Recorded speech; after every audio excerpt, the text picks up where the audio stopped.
Welcome to देखते हैं pointer नागरिक शास्त्र पॉलिटिकल साइंस पीजीटी में हम लोग आज पढ़ेंगे लेक्चर नंबर 3। लेक्चर नंबर 1 जो था हमारा राजनीतिक सिद्धांत और लेक्चर नंबर 2 था जो है राज्य, वो जो है कंप्लीट हो चुका है। तो अभी तक नहीं देखे हैं तो आप जाकर के उसको जरूर देखिए। आज हम लोग देखेंगे लेक्चर नंबर 3 और वो होगा संप्रभुता। संप्रभुता का अर्थ क्या होता है, विशेषताएं क्या होती हैं, प्रकार क्या होती हैं, एकलवादी और बहुलवादी, इतनी चीज़ों पर हम लोग चर्चा करेंगे। तो ये जो सिलेबस है ये आपका पीजीटी और टीजीटी ये दोनों में सेम है। ये जो आपका राजनीतिक सिद्धांत है, राजनीतिक सिद्धांत आपका टीजीटी और पीजीटी दोनों में सेम है, तो ये दोनों के लिए इक्वली इम्पॉर्टेंट है। उसके बाद से सिलेबस जो है चेंज हो जाता है। तो ये एक टॉपिक जो है दोनों में सेम है, तो दोनों के विद्यार्थी इसको बड़े आराम से पढ़ सकते हैं। तो आइए हम लोग स्टार्ट करते हैं संप्रभुता। तो जो राजनीतिक शास्त्र है, राजनीतिक शास्त्र की विचारधाराओं में सर्वाधिक महत्वपूर्ण जो विचारधारा है वो कौन सी है, वो है संप्रभुता की विचारधारा, क्योंकि यह राज्य का सबसे महत्वपूर्ण अंग है। संप्रभुता क्या होता है, राज्य का सबसे महत्वपूर्ण अंग होता है। अभी हम लोगों ने पिछली क्लास में राज्य पढ़ा था। तो राज्य के 4 तत्व होते हैं, वो होता है आपका जनसंख्या, भूभाग, और उसके बाद सरकार, और उसके बाद होती है संप्रभुता। तो उसमें से सर्वाधिक जो महत्वपूर्ण है वो है संप्रभुता। और संप्रभुता को क्या कहा जाता है, राज्य की आत्मा कहा जाता है, क्योंकि बिना संप्रभुता के कोई राज्य राज्य नहीं रह जाता है। संप्रभुता मतलब आपको बता दिया गया था कि संप्रभु राज्य कोई वो कहलाता है जिसके जो निर्णय हो वो किसी दूसरे से प्रभावित ना हो, वो अपने मामले में निर्णय लेने में स्वतंत्र हो। ठीक है, उसी को कहा जाता है संप्रभुता या संप्रभु। तो यह जो है राज्य को उसके अंतर्गत अन्य समुदायों से भिन्न करता है कि भाई कोई राज्य संप्रभु है, कोई राज्य नहीं है। तो ये जो है अलग करता है संप्रभुता। यह स्वतंत्र राज्य की एक ऐसी अंतिम सत्ता है जिसके आगे किसी प्रकार की कोई अपील नहीं होती है। तो संप्रभुता मतलब कि जो है संपूर्ण सत्ता जो है अपने हाथों में होना। तो यह देश की बाह्य और आंतरिक समस्त विषयों पर क्या होता है, सर्वोपरि होता है।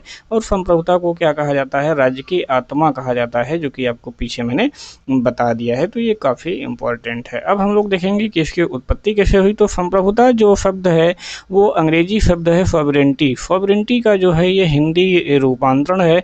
सॉवरेंटी शब्द ये कहाँ से आया है, तो ये लैटिन के सुपर और एनस, ये 2 शब्दों से मिलकर के बना है, जिसका अर्थ क्या होता है, परम। जिसका अर्थ क्या होता है, परम। ये वहीं से निकल करके आया है आपका संप्रभुता। अब हम लोग देखते हैं कि इसका ऐतिहासिक विकास जो है कैसे कैसे हुआ। तो ये जो 16वीं शताब्दी थी, 16वीं शताब्दी में हम लोगों ने मैकियावेली को पढ़ा हुआ है। तो मैकियावेली ने क्या किया था भाई, कि राजनीति को धर्म से अलग करने की वकालत की थी। उसने कहा था कि राजनीति और धर्म को दोनों को अलग अलग कर देना चाहिए। 16वीं शताब्दी में बोंदा आएंगे, और 17वीं शताब्दी में हाफ्स महोदय आएंगे, और 18वीं शताब्दी में रूसो महोदय आएंगे, 19वीं शताब्दी में ऑस्टिन महोदय आएंगे।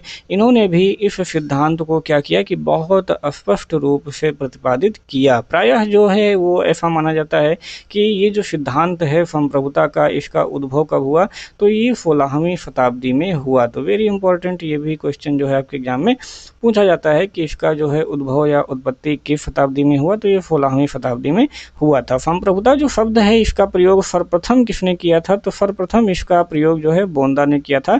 जो बोंदा नाम है इनका पूरा। अर्थात संप्रभुता का जो निरूपण है वो सर्वप्रथम किसके द्वारा किया गया, बोंदा द्वारा किया गया। तो वेरी इंपॉर्टेंट पॉइंट है ये, बिल्कुल आपके एग्जाम में 100% पूछा जाता है। बोंदा के बारे में आप लोगों ने अगर थिंकर्स में पढ़े होंगे, जो बोंदा, और उसके बाद आते हैं ग्रोसम। तो ये जो है संप्रभुता की जो सबसे पहले अवधारणा दी थी वो बोंदा ने दी थी। मैकियावेली ने जो है आधुनिक राज्य की अवधारणा तो प्रस्तुत की, लेकिन उनमें जो है संप्रभुता का अभाव रह गया। उसके बाद बोंदा महोदय आए, उसने जो है संप्रभुता का शब्द का प्रयोग किया और राज्य को जो है संप्रभुता के बारे में बताया कि संप्रभुता क्या है। संप्रभुता जो शब्द है, संप्रभुता शब्द जो बोंदो द्वारा प्रयोग किया गया क्या है, एक आधुनिक अवधारणा है। तो ये भी आपको यहाँ से नोट कर लेना है। महत्वपूर्ण तथ्य में अगर हम लोग देखें संप्रभुता के बारे में, तो जो मध्यकाल था, मध्यकाल में राज्य की संप्रभुता का अंधेरा युग जो है कहा गया, अंधेरा युग कहा गया, क्योंकि मध्यकाल में हम लोग देखेंगे कि चर्च और पादरी जो होते थे, उन्हीं का जो है इस पर क्या हो गया, राज्यों पर पूरा अधिकार हो गया, और राज्य जो था इन्हीं के इशारों पर जो है वो चलने लगा। इस प्रकार से हम कहेंगे कि संप्रभुता यहाँ पर बिल्कुल भी नहीं थी, इसलिए हम इसको अंधेरा युग कहते हैं। प्राचीन काल में जो रोमन साम्राज्य था, रोमन साम्राज्य से संप्रभुता का विकास माना जाता है, किंतु संप्रभुता शब्द क्या है भाई, ये एक आधुनिक अवधारणा है। संप्रभुता का को जो है आधुनिक अवधारणा के रूप में प्रयोग किया जाता है। अब परिभाषाएं हम लोग देखेंगे संप्रभुता की, तो अलग अलग लोगों ने अलग अलग परिभाषाएं दी हैं आपके एग्जाम में। यहीं से क्वेश्चन बनते हैं, यहीं से आपके एग्जाम में क्वेश्चन बनते हैं कि ये जो है किसने कहा। तो ये चीज़ें आपको बिल्कुल रट्टा मारना है, याद रखना है। बोंदा महोदय ने क्या कहा था कि संप्रभुता नागरिकों व प्रजाजनों के ऊपर राज्य की सर्वोच्च शक्ति है जिस पर कानून का अंकुश ना हो, जिस पर कानून का अंकुश ना हो, वो होता है संप्रभुता। संप्रभुता नागरिकों और प्रजाजनों के ऊपर क्या होती है, सर्वोच्च शक्ति होती है जिस पर कानून का अंकुश नहीं होता है। ये जो बोंदा महोदय ने कहा था। बिलोवी ने क्या कहा था कि संप्रभुता राज्य की सर्वोच्च इच्छा है, और गैटिल महोदय ने कहा था विभाजित संप्रभुता अपने आप में क्या है, विरोधाभास है। रूसो महोदय ने कहा था संप्रभुता का विभाजन केवल एक धोखा है। तो ये चीज़ें जो है आपके एग्जाम में पूछी गई हैं कि ये किसने कहा। ऑस्टिन महोदय ने क्या कहा था कि कोई निश्चित मानवीय जो सत्ता है अपनी सी किसी अन्य सत्ता की आज्ञा मानने में अभ्यस्त ना हो। तो यहाँ पर देखेंगे एक सत्ता हो और अपने जैसी ही किसी अन्य सत्ता की अगर वो आज्ञा ना माने या आज्ञा ना मानने में अभ्यस्त ना हो, बल्कि जो प्रस्तुत समाज है उसके सर्वसाधारण की आज्ञा मानने में अभ्यस्त हो, तो इस निश्चित मानवीय सत्ता को उस समाज में संप्रभु सत्ताधारी कहेंगे। यानी किसी दूसरे सत्ता की बात ना माने, आज्ञा ना माने, क्या माने, वो जो उसके नागरिक हैं, सर्वसाधारण हैं, उनकी अगर बातें माने तो उसे हम क्या कहेंगे, संप्रभुता प्रभु सत्ताधारी कहेंगे। तो इस सत्ता समेत और उस समाज को राजनीतिक और स्वाधीन समाज फिर कहा जाएगा। तो ये किसने कहा था, ये ऑस्टिन महोदय ने कहा था। ऑस्टिन ने और कहा था कि उच्चतर द्वारा निम्नतर को दिया गया आदेश ही यही क्या होता है, कानून होता है। ऑस्टिन महोदय ने कहा था कानून क्या है, संप्रभु की आज्ञा है। तो ये सारी चीज़ें आपको ध्यान में रखना, यहीं से आपके क्वेश्चन पूछे जाते हैं कि कानून संप्रभु की आज्ञा है, ये किसने कहा। तो ऐसे 4 ऑप्शन आपको मिल जाएंगे, वहाँ से आपको बताना रहेगा। तो यही सारी चीज़ें आपको याद में रखना है। महत्वपूर्ण तथ्य अगर हम लोग देखें तो ऑस्टिन की एक पुस्तक है लेक्चर्स ऑन जुरिडिक्शन। बाध्य संप्रभुता का जो प्रतिपादन सर्वप्रथम किया था वो ग्रोसियस द्वारा किया गया था। अंतर्राष्ट्रीय विधि के जनक अगर किसी को कहा जाता है तो वो ग्रोसियस महोदय को कहा जाता है। ये वेरी इंपॉर्टेंट पॉइंट है, आपको इसको भी नोट कर लेना है। अब हम लोग आते हैं संप्रभुता के लक्षण क्या क्या होते हैं। तो संप्रभुता के प्रमुख लक्षणों में आप लोग यहाँ पर देखेंगे कई सारे लक्षण हैं। उनमें जो पहला लक्षण आता है वो है निरंकुश या असीमित। तो संप्रभु को कानून द्वारा नियंत्रित नहीं किया जा सकता है। तो जब कानून द्वारा नियंत्रित नहीं किया जा सकता है तो इसको कह दिया गया निरंकुश या असीमित। दूसरा जो है वो है सर्वव्यापकता। तो राज्य के अंदर सब कुछ क्या होता है, संप्रभु के अधीन होता है, इसीलिए इसका एक लक्षण होता है सर्वव्यापकता का। मौलिकता की अगर बात करें तो संप्रभुता किसी अन्य सत्ता द्वारा प्रदत्त नहीं होता है। तो ये इस प्रकार से ये क्या है, मौलिकता में इसका एक लक्षण जो है काउंट किया जाता है। स्थायित्व में क्या होता है कि जो प्रभु सत्ता होती है वो अस्थायी होता है। यह गुण संप्रभुता से अलग कर पाना जो है संभव नहीं है, यानी कि इसे की संप्रभुता से अलग नहीं किया जा सकता है। अगला क्या है, अदेयता। तो संप्रभुता क्या है भाई, एक वृक्ष के समान है जो अपने विकास के अधिकार को किसी अन्य व्यक्ति के अधिकार में नहीं छोड़ सकता है, क्योंकि ऐसा करने से क्या हो जाएगा, उसका स्वयं ही अंत हो जाएगा। तो ये है उसका एक लक्षण अदेयता, यानी कि एक वो वृक्ष के समान है जो अपने विकास का अधिकार जो है किसी अन्य व्यक्ति के अधिकार में नहीं छोड़ सकता। अगर वो ऐसा करता है तो उसका स्वयं क्या हो जाएगा, अंत हो जाएगा। ये एक बढ़िया सा एग्जाम्पल जो है अदेयता के लिए यहाँ पे समझाया गया। अनन्यता में क्या है कि इसकी जैसी राज्य में कोई और शक्ति नहीं हो सकती, यानी कि ये अनन्य है, इनफाइनाइट है। अविभाज्यता मतलब क्या होता है कि इसका तात्पर्य यह है कि संप्रभुता का विभाजन वो संभव नहीं है, क्योंकि संप्रभुता एक राज्य में एक ही होती है। संप्रभुता क्या होता है भाई, एक राज्य में एक ही संप्रभुता होती है। अगर दूसरी हो जाएगी तो वहाँ पे संप्रभुता रहेगी ही नहीं, यानी कि वो क्या है, अविभाज्यता है। संप्रभुता का स्वरूप अगर हम लोग अब हम देखेंगे, संप्रभुता का स्वरूप जिसे कि हम प्रकार भी कहते हैं कि संप्रभुता कितने प्रकार की होती है या संप्रभुता के स्वरूप कौन कौन से हैं, तो विभिन्न विद्वानों द्वारा संप्रभुता का विभिन्न अर्थों में जो है वो प्रयोग किया गया है और जिसके कारण उसे में विभिन्नता उत्पन्न हो गई है और निम्न प्रकार जो है लोगों के सम्मुख प्रकट होती है। तो पहला हम लोग देखेंगे, जो पहला प्रकार है वो है नाम मात्र की तथा वास्तविक संप्रभुता। ये दोनों क्या होती हैं, पहले हम लोग इसको देख लेते हैं।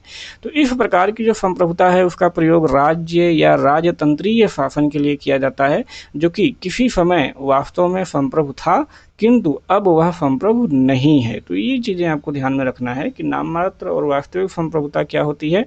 तो उस राज्य या राजतंत्रीय शासन के लिए किया जाता है जो किसी समय वास्तव में संप्रभु था लेकिन अब वह इस समय नहीं है। तो इस प्रकार का शासक जो है वो संप्रभु का प्रयोग नहीं करता है। शासन का जो समस्त कार्य होता है उसके नाम से किए जाते हैं तथा संविधान द्वारा उसके कार्यपालिका संबंधी समस्त अधिकार मिले होते हैं, लेकिन जो उसकी समस्त शक्ति होती है उसका प्रयोग किसके द्वारा किया जाता है, मंत्री परिषद के द्वारा किया जाता है। जैसे कि ये सारी व्यवस्था क्या है, कहाँ पर है, इंडिया में है। ठीक है, क्योंकि कार्यपालिका का जो प्रमुख होता है उसे राष्ट्रपति को कहा जाता है, लेकिन वो नाम मात्र का होता है, लेकिन वास्तविक जो कार्यपालिका शक्ति होती है वो पीएम में होती है, यानी कि मंत्री परिषद में होती है। तो सेम चीज़ आपको ये इंडिया में देखने को मिलता है। शक्तियों का इस प्रकार का जो बंटवारा होता है वो संसदात्मक शासन का गुण होता है। तो संसदीय व्यवस्था भारत में है, ब्रिटेन में है, तो जहाँ जहाँ पर भी संसदात्मक व्यवस्था है वहाँ पर ये नाम मात्र की वास्तविक संप्रभुता आपको देखने को मिल जाएगी। इंग्लैंड हो गया, भारत हो गया, ये इसके बहुत ही अच्छे एग्जाम्पल हैं जो कि आपको पहले ही बता दिया। नाम मात्र की तथा वास्तविक संप्रभुता को औपचारिक और वास्तविक संप्रभुता भी कहा जाता है। तो ये दो नाम इसके और भी हैं जो कि आपको यहाँ से ध्यान में रखना है। अगला जो टॉपिक है, जो प्रकार है, वो है वैधानिक संप्रभुता। वैधानिक संप्रभुता क्या होती है? वैधानिक संप्रभुता हम उस सत्ता को कहते हैं या उस सत्ता को कहा जाता है जिसको राज्य के लिए विधि निर्माण करने का सर्वोच्च अधिकार होता है और उसके आदेश विधि के सामान्य मान्य होते हैं। जैसे कि वर्तमान समय में अगर इसका एग्जाम्पल देखें तो इंग्लैंड की संसद, इंग्लैंड की संसद क्या है, वैधानिक संप्रभुता का सर्वोत्तम उदाहरण है। वैधानिक संप्रभुता का सर्वोत्तम उदाहरण है, क्योंकि ब्रिटेन की जो संसद है वो क्या है भाई, संप्रभु है। हमारे यहाँ की जो संसद है वो संप्रभु नहीं है। भारत की जो संसद है भाई वो संप्रभु नहीं है। एक बात आपको बहुत अच्छी तरीके से ख्याल में रखना है, क्योंकि अगर भारत की संसद कोई कानून बनाती है तो उसको जो है उस पर जो है चेक करने वाला, उसको जो है निष्क्रिय करने वाला या उसमें संशोधन करने वाला, उसको रोक लगाने वाला बैठा हुआ है कौन, सुप्रीम कोर्ट। तो इस प्रकार से हमारे यहाँ की जो संसद है वो संप्रभु नहीं है, जबकि जो ब्रिटेन की संसद है वो संप्रभु है। अगर उसने कोई कानून पारित कर दिया तो फिर उसको चेक करने वाला, उसको नियंत्रित करने वाला, उसको हटाने वाला कोई नहीं होता है। तो इसे ही संप्रभुता कहा जाता है। महत्वपूर्ण तथ्य में अगर हम लोग देखें तो जो यदि संविधान सर्वोच्च है तो तत्कालिक संप्रभुता विधि निर्माण करने वाली संस्था होगी। जैसे कि इंडिया में क्या है भाई, संविधान सर्वोच्च है। तो अगर संविधान सर्वोच्च है तो यहाँ पर हम लोग देखेंगे जो तत्कालिक संप्रभुता होगी वो विधि निर्माण करने वाली संस्था में होगी। वैधानिक संप्रभुता के जो प्रमुख संस्थापक समर्थक थे वो कौन कौन से थे, बोंदा थे, हॉब्स थे और ऑस्टिन थे। तो ये तीन लोग थे, ये वेरी इंपॉर्टेंट है, यही आपके एग्जाम में पूछते हैं कि वैधानिक संप्रभुता के समर्थक कौन कौन थे। तो ये आपको तीनों नाम याद रखना है। ब्रिटिश संसद स्त्री को पुरुष और पुरुष को स्त्री बनाने के सिवाय सब कुछ कर सकती है। ये किसने कहा था, विलोबी महोदय ने कहा था कि भाई जो ब्रिटिश की संसद है वो स्त्री को पुरुष, पुरुष को स्त्री नहीं बना सकती है, उसके अलावा वो जो चाहे जो कर सकती है। बहुत ही शानदार कमेंट जो है ये विलोबी महोदय ने किया था। अगला जो प्रकार है वो है राजनीतिक संप्रभुता। तो जो राजनीतिक संप्रभुता होती है वो कानून द्वारा ज्ञात नहीं होता। यह क्या होता है, यह अनिश्चित भी होता है और असंगठित भी होता है। तो इतनी चीज़ें आपको ध्यान में रखना है कि जो राजनीतिक संप्रभुता है उसको ना ही कानून द्वारा ज्ञात किया जा सकता है, यह अनिश्चित भी होता है और असंगठित होता है। साधारणतः हम लोग देखते हैं कि जो एक देश के जो मतदाता समूह होते हैं उन्हीं को जो है राजनीतिक संप्रभु कहा जाता है, जो मतदाता समूह होते हैं, जो वैधानिक संप्रभु के पीछे निहित होते हैं। विधिक संप्रभुता और राजनीतिक संप्रभुता में अंतर सर्वप्रथम किसने किया था? तो डायफी महोदय ने किया था और कहा था कि जो विधिक संप्रभुता है और राजनीतिक संप्रभुता है, इसमें टकराहट होती है तो विधिक संप्रभुता को झुकना पड़ जाता है। यानी विधिक संप्रभुता किसमें निहित है अगर हम लोग देखें तो वो ब्रिटेन में निहित है, और ब्रिटेन में जो संसद है उसमें निहित है। और राजनीतिक संप्रभुता अगर मतदाता समूह जनता में निहित है तो जाहिर सी बात है अगर दोनों में टकराहट हो जाएगी तो अगले चुनाव में जनता क्या करेगी? दूसरे को वोट दे देगी और वहाँ पर जो सरकार है वो चेंज हो जाती है। ठीक है, तो यानी कि राजनीतिक संप्रभुता जो है वो विधिक संप्रभुता के ऊपर माना जाता है। महत्वपूर्ण तथ्य में हम लोग देखेंगे राजनीतिक संप्रभुता का एक राज्य के अंतर्गत उन सभी प्रभावों का योग है जो वैधानिक संप्रभुता के पीछे होता है। ये किसने कहा था? तो ये गिलक्राइस्ट महोदय ने कहा था। विधि वेत्ता जिस संप्रभुता को मान्यता देता है उसके पीछे एक दूसरा प्रभुसत्ताधारी होता है जिसके सामने कानूनी संप्रभुता को क्या करना पड़ता है? झुकना पड़ता है। ये डायफी महोदय ने कहा था। राजनीतिक संप्रभुता के प्रमुख समर्थक में अगर देखें तो डायफी हो जाएंगे, गिलक्रिस्ट हो जाएंगे और लॉक महोदय। ये तीन महोदय जो है राजनीतिक संप्रभुता के प्रमुख समर्थक थे। वैधानिक संप्रभुता के पीछे एक राजनीतिक संप्रभु की खोज की कोशिश प्रभु सत्ता की समूची धारणा को क्या कर देती है? खत्म कर देती है। ये किसने कहा था? गैटेल महोदय ने कहा था। तो अगला जो प्रकार है वो हम लोग देखेंगे वो है लोकप्रिय संप्रभुता। तो इस मत के अनुसार जो अंतिम संप्रभुता होती है वो किस में निहित होती है भाई? जनता में निहित होती है। ये है लोकप्रिय संप्रभुता। वैसे इस धारणा के जो प्रमुख प्रतिपादक थे वो कौन थे? रूसो महोदय थे। और रूसो की जो एक अवधारणा थी सामान्य इच्छा का सिद्धांत, तो सामान्य इच्छा में ही लोक संप्रभुता जो है वो माना जाता है। 19वीं सदी में जो जनमत है, जनमत के विकास के साथ साथ लोक संप्रभुता के सिद्धांत को भी लोकप्रियता मिल गई। ब्राइस ने कहा था कि आधुनिक युग में जो संप्रभुता है वो लोकतंत्र का आधार और पर्याय बन चुका है। नोट्स में थोड़ा सा यहाँ पर लिख दिया गया है कि जो लोकप्रिय संप्रभुता है इसकी अवधारणा किसके द्वारा प्रतिपादित की गई थी भाई? तो ये रूसो के द्वारा प्रतिपादित की गई थी। वेरी इंपॉर्टेंट है, आपको यहाँ से बिल्कुल भी ध्यान में रखनी है इस बात को। विधि परक तथा तथ्य परक संप्रभुता, जिसे कि हम वैधानिक और वास्तविक संप्रभुता भी एक नाम और देते हैं। तो अगला जो प्रकार है संप्रभुता का वो ये है, तो इसको भी हम देख लेते हैं। तो जो वैधानिक संप्रभुता है वो विधान की दृष्टि से सर्वोच्च सत्ता है। राज्य में जो समस्त विधियां होती हैं वो इसी के नाम से कार्यान्वित की जाती हैं, जबकि जो वास्तविक संप्रभुता वह होता है जिसके आदेशों का लोग वास्तव में हृदय से पालन करते हैं, चाहे वो वैधानिक हो या ना हो। तो ये दो प्रकार की हो गई, वैधानिक और वास्तविक संप्रभुता। तो जो वैधानिक होता है वो विधान की दृष्टि से सर्वोच्च होता है, यानी राज्य में जो समस्त विधियां होती हैं वो इसी के नाम से कार्यान्वित की जाती हैं। और जो वास्तविक संप्रभुता होता है उसके आदेशों का लोग वास्तव से क्या करते हैं? वास्तव में हृदय से पालन करते हैं भाई, चाहे वो वैधानिक हो या ना हो। तो ये वैधानिक और वास्तविकता में अंतर होता है। और उसके आदेशों का पालन लोग भौतिक या धार्मिक प्रभाव या करिश्माई व्यक्तित्व के कारण करते हैं, जबकि उसको वैधानिक मान्यता नहीं प्राप्त होती है। किसको? वास्तविक वाले के बारे में ये बताया जा रहा है। महत्वपूर्ण तथ्य में अगर हम लोग देखें तो वैधानिक और वास्तविक संप्रभुता अलग अलग भी नहीं रह सकते हैं और साथ साथ भी रह सकते हैं। तो संप्रभुता सिद्धांत को व्यवस्थित रूप से किसने किया था? सर्वप्रथम जो है बोंदा ने प्रस्तुत किया था। अब इसमें जो नीचे दिया गया है वो काफ़ी महत्वपूर्ण है। वैधानिक संप्रभुता ये हॉब्स ने दिया था। राजनीतिक संप्रभुता के संपादक लॉक हैं। लोकप्रिय संप्रभुता के संपादक रूसो हैं। वेरी इंपॉर्टेंट पॉइंट है, आपको तो बिल्कुल इसे जो है बिल्कुल गांठ बांध लेना चाहिए, इतना इंपॉर्टेंट पॉइंट है। संप्रभुता जो है वो राज्य की परिपूर्णता है और रोमन साम्राज्य में अस्तित्व में आया था। विधि संप्रभु का आदेश है, ये किसने कहा था? ऑस्टिन महोदय ने कहा था। अगर संप्रभुता निरपेक्ष नहीं होगी तो राज्य का अस्तित्व नहीं होगा, ये ऑस्टिन महोदय ने कहा था। ऑस्टिन का जो संप्रभुता का सिद्धांत है वो सबसे कठोर आलोचना उनकी किसने की थी, तो वो हेनरी मैन ने की थी। ऑस्टिन की जो संप्रभुता का सिद्धांत है, अगर वो पूछा जाए कि इसकी सबसे कठोर आलोचना करने वाला कौन था, तो वो था हेनरी मैन। हेनरी मैन ने कहा था कि जो संप्रभुता है वो निश्चित एवं मानव श्रेष्ठ में नहीं रहती है। ठीक है, तो इन्होंने जो है ऑस्टिन के संप्रभुता सिद्धांत का इस प्रकार से खंडन किया था। संप्रभुता का बहुलवादी सिद्धांत है, उसका प्रतिपादक कौन थे, वान गिरके थे। तो आगे हम लोग यही देखेंगे एकलवादी और बहुलवादी संप्रभुता का सिद्धांत क्या क्या होता है। बहुलवादियों के अनुसार संप्रभुता की सीमाओं में महत्वपूर्ण स्थान किसका होता है, अंतर्राष्ट्रीय कानून का होता है, ये बहुलवादियों के अनुसार है।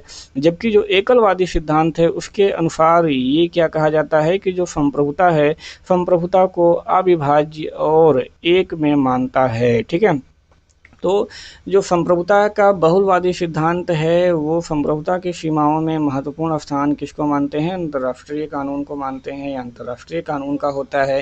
जबकि जो एकलवादी सिद्धांत होता है वो लोग बोलते हैं कि संप्रभुता क्या है, वो अविभाज्य है। ठीक है, चलिए तो अब हम लोग देखेंगे कि सिद्धांत जो है, ये जो सिद्धांत है इस सिद्धांत को कई संगठनों में विभाजित माना जाता है। जो बहुलवादी सिद्धांत है, बहुलवादी एकलवादी उसे एक मानते हैं कि भाई इसे विभाजित नहीं किया जा सकता, जबकि बहुलवादी जो होते हैं वो इसको कई संगठनों में विभाजित कर देते हैं। बस इतना सा ही अंतर है एकलवादी और बहुलवादी में। तो एकलवादी जो संप्रभुता है इसके प्रमुख विचारकों में अगर हम लोग देखें तो बोंदा होंगे, हाफ होंगे, रूसो होंगे, ऑस्टिन होंगे, वेंथम होंगे, ब्राइस होंगे और हीगल होंगे आदि होंगे। तो ये सारे नाम आपको नोट करना है, याद करना है, क्योंकि एकलवादी संप्रभुता के विचारक निम्न में से कौन हैं कौन नहीं हैं, तो इस प्रकार से क्वेश्चन बड़े आराम से आपके एग्जाम में बन जाता है। तो संप्रभुता का जो एकलवादी सिद्धांत है उसको अद्वैतवादी या प्रत्ययवादी सिद्धांत भी कहा जाता है, तो इसको भी आपको यहाँ से याद रखना है। अब हम लोगों को फाइनली जो है एकलवादी उसको एक मानते हैं, इसको अविभाज्य नहीं मानते हैं, बस सिंपल सा काम खत्म हो जाता है। इसलिए एकलवादी में बहुत ज़्यादा आपको कुछ पढ़ना नहीं है। हम लोगों को फाइनली जो देखना है वो बहुलवादी सिद्धांत को ही यहाँ पर पढ़ना है। तो जो राजनीतिक बहुलवाद है उसको राजनीतिक बहुलवाद को संप्रभुता एकलवादी सिद्धांत पर प्रहार कहा जा सकता है भाई, क्योंकि एकलवादी का जो सिद्धांत आया उसको तोड़ने के लिए या उसको चेंज करने के लिए ही बहुलवादी सिद्धांत यहाँ पर आया। और जो बहुलवाद था, बहुलवाद का उदय एकलवाद के विरुद्ध एक प्रतिक्रिया के रूप में हुआ। तो राज्य की जो एकलवादी संप्रभुता सिद्धांत है उसमें उस सिद्धांत में अपने भौगोलिक क्षेत्र की सीमा में सर्वोच्च मानी जाती है तथा बाहरी रूप से राज्य की ऐसी सत्ता किसी भी अन्य सत्ता के अधीन नहीं होती है। तो जो संप्रभुता होती है भाई वो किसी सत्ता के अधीन बिल्कुल हो ही नहीं सकती है। तो संप्रभुता का जो एकलवादी सिद्धांत है वो संप्रभुता को असीमित, सर्वव्यापकता, मौलिकता, अस्थायित्व, अदेयता, अन्यन्यता, अविभाज्य मानता है। बहुलवाद की धारणा संप्रभुता के ऐसे एकलवादी सिद्धांत का क्या करता है, खंडन करता है। तो ये सारी चीज़ें आपको यहाँ से बहुलवादी कैसे आया आपको यहाँ से ध्यान में रखना है। बहुलवादी के उदय के कारण हम लोग देखते हैं तो यह सिद्धांत विशेष सामाजिक आवश्यकताओं का परिणाम होता है। 16वीं और 17वीं शताब्दियों में जो सामाजिक आवश्यकताएं पैदा हुई उन्हीं की पूर्ति के लिए संप्रभुता संबंधी एकलवादी सिद्धांत का क्या हुआ था, उदय हुआ था। तो ठीक उसी प्रकार 19वीं शताब्दी के अंतिम वर्षों में तथा 20वीं शताब्दी के जो आरंभिक वर्ष थे उसमें सामाजिक आवश्यकताओं ने क्या किया कि बहुलवाद को बढ़ावा दिया। तो अगर आपसे पूछा जाता है कि बहुलवाद के उत्पत्ति या उदय के कारण क्या क्या थे, तो ये क्या होती हैं, समाज की आवश्यकताएं। भाई समाज की आवश्यकताएं जो है धीरे धीरे बढ़ती गई और वो एकलवाद से बहुलवाद की तरफ क्या होता गया, कन्वर्ट होता गया। तो 20वीं शताब्दी के आरंभ में जो उदारवादी लोकतंत्रीय संप्रभुता के संबंध में एक नवीन व्याख्या की फिर आवश्यकता थी, क्योंकि लोकतंत्र का जो रूप पश्चिमी संसार के अनेक राज्यों में विकसित हो रहा था वह निरंकुश संप्रभुता से मेल नहीं रख रहा था। तो इस कारण जो है इसमें चेंज करने की आवश्यकता महसूस हुई। अतः यह भी कहा जा सकता है कि बहुलवाद का उदय ऐसी सामाजिक आवश्यकताओं की पूर्ति के लिए हुआ। पूंजीवाद की समस्त धारणाओं में स्वतंत्रता की धारणा का ऊंचा स्थान रहा। तो पूंजीवाद का उदय सामंतवादी स्वतंत्रता के विरुद्ध क्या हुआ, एक प्रतिक्रिया के रूप में बहुलवाद का क्या हुआ, उदय हुआ। तो पूंजीवादियों का जो उदय हुआ वो सामंतवादी प्रतंत्र का विरुद्ध एक प्रक्रिया थी और इसी के फलस्वरूप क्या हुआ कि बहुलवाद का आपका उदय होता है। बहुलवादियों का जो राज्य संबंधी विचार है वो ऐसे राज्य संगठनों की वकालत करता है जो शक्ति का स्रोत ना होकर के सेवा का साधन हो। तो जो सेवा का साधन होते हैं उनको जो है राज्य संगठन की वकालत करता है बहुलवादी लोग। तो ऐसे लोग और जिसे विभिन्न संघों पर नियंत्रण करने का अधिकार तो बहुत दूर, उसको मामले में हस्तक्षेप का अधिकार भी नहीं होना चाहिए। ऐसे राज्यों की जो सत्ता होती है वो निरंकुश नहीं होती है, क्योंकि बहुलवादी संप्रभुता को कानून का स्रोत नहीं समझते हैं और शक्तियाँ जो है वो क्या होती हैं, विभिन्न संघों में बटी हुई होती हैं। तो ये हुआ पूरा आपका बहुलवादी सिद्धांत। अब संप्रभुता के जो बहुलवादी सिद्धांत हैं उसको हम लोग देख लेते हैं कि किसने क्या क्या कहा। तो समर्थकों की दृष्टि में जो संप्रभुता है वो मूलतः संकट का सिद्धांत था। ये किसने कहा था? एच क्रैब महोदय ने कहा था। चूंकि समाज का स्वरूप है वो संघात्मक है, अतः सत्ता का स्वरूप भी क्या होना चाहिए? संघात्मक होना चाहिए। ये किसने कहा था? लास्की महोदय ने कहा था। यदि संप्रभुता संबंधी संपूर्ण विचार का त्याग कर दिया जाए तो राजनीति शास्त्र के लिए अस्थायी लाभ होगा। ये लास्की महोदय ने कहा था। संप्रभुता का सिद्धांत राजनीतिक दर्शन के लिए वैध नहीं है, ये लास्की महोदय ने कहा था। बहुलवादियों के अनुसार संप्रभुता आप विभाज्य ना होकर के संघों में विभाज्य होनी चाहिए। ये किसने कहा था? ये कोकर महोदय ने कहा था। तो यदि हमें वास्तु स्थिति को देखें, यदि हम वास्तु स्थिति को देखें तो सर्वथा स्पष्ट हो जाएगा कि जो संप्रभुता संपन्न राज्य का सिद्धांत है वो धराशायी हो चुका है। ये किसने कहा था? ये एडी लिंडसे ने कहा था। संप्रभुता संपन्न राज्य की जो मान्यता है जितनी निरर्थक और निर्जीव हो गई है उतनी और कोई राजनीतिक संकल्पना नहीं हुई होगी। ये पार्कर महोदय ने कहा था। संप्रभुता की धारणा राजनीतिक शास्त्र से निकाल देनी चाहिए, ये वेब महोदय ने कहा है। तो आइए हम लोग कुछ इससे संबंधित महत्वपूर्ण तथ्य देखते हैं। संप्रभुता के बहुलवादी सिद्धांत का प्रतिपादन सर्वप्रथम जर्मन विचारक गियर्क ने किया था तथा उसके बाद ब्रिटिश विद्वान मैटलैंड ने किया था। अर्थात गियर्क महोदय को क्या कहा जाता है भाई? बहुलवाद का जनक कहा जाता है। ये इंपॉर्टेंट पॉइंट है, आपको ध्यान में रखना है। बहुलवाद की मान्यता है कि जितना राज्य महत्वपूर्ण है उतना ही अन्य संगठन भी महत्वपूर्ण है, ये भी ध्यान में रखना है। बहुलवादी सभी समुदायों को समान स्तर का मानता है। राज्य सभी कार्य नहीं करता, इसलिए राज्य के पास सभी शक्तियां भी नहीं होनी चाहिए। बहुलवादी जनतंत्र के अंतर्गत व्यावसायिक प्रतिनिधियों के प्रमुख समर्थक GDH कोल हैं। परंपरागत या एकलवादी संप्रभुता का बहुलवादी इसलिए भी विरोध करते हैं कि दूसरे संगठन उतने ही महत्वपूर्ण हैं जितने राज्य की भूमिका। तो ये काफ़ी इंपॉर्टेंट पॉइंट है। यहाँ से आप समझ गए होंगे कि एकलवादी और बहुलवादी में क्या अंतर है। तो बहुलवादी विचारकों को अगर हम देखें तो बहुलवादी विचारक के जो जनक हैं वो गियर्क महोदय हैं, मैटलैंड हैं, और उसके बाद लास्की महोदय, बार्कर, मैकाइवर, कोल और एडी लिंडसे महोदय। तो ये सारे लोग क्या हैं? क्रैब भी हैं और मिस फॉलेट भी हैं, फिगिस भी हैं और डिग्विट भी हैं। तो ये सारे लोग क्या हैं? बहुलवादी जो सिद्धांत है उसके समर्थक हैं। बहुलवादी एकलवादी संप्रभुता की आलोचना करते हुए समुदायों को स्वतंत्र करने के पक्ष में हैं। बहुलवादी विचारक राज्यों को संघों राज्य को संघों का संघ मानते हैं। बहुलवादी विचारक, बहुलवादी जो राज्य है, बहुलवादी राज्य के निरंकुश संप्रभुता का विरोधी हैं। तो ये था आपका पूरा जो संप्रभुता। संप्रभुता में हम लोगों ने देखा संप्रभुता का अर्थ क्या होता है, संप्रभुता की विशेषताएं क्या क्या होती हैं, संप्रभुता के प्रकार क्या क्या होते हैं। एकलवादी में हम लोगों ने देखा और बहुलवादी में हम लोगों ने देखा। तो आज की जो संप्रभुता का ये हमारा लेक्चर है यहीं पर होता है समाप्त। कैसा लगा वीडियो कमेंट कर करके ज़रूर बताइएगा। इसका PDF अगर आप लोगों को डाउनलोड करना है तो नीचे डिस्क्रिप्शन में टेलीग्राम चैनल का लिंक दिया गया है, आप लोग वहाँ से टेलीग्राम ज्वाइन कर लीजिए और फटाफट इसका PDF भी आप लोग डाउनलोड करते रहिए। तो मिलते हैं नेक्स्ट लेक्चर में जो कि हमारा होगा कानून, कानून की परिभाषा, कानून के स्रोत, कानून और नैतिकता। ये सारी चीज़ें हम लोग अपने नेक्स्ट लेक्चर में पढ़ेंगे। तब तक आप सभी लोग अपनी तैयारी ज़बरदस्त तरीके से करते रहिए, बनाए रखिए।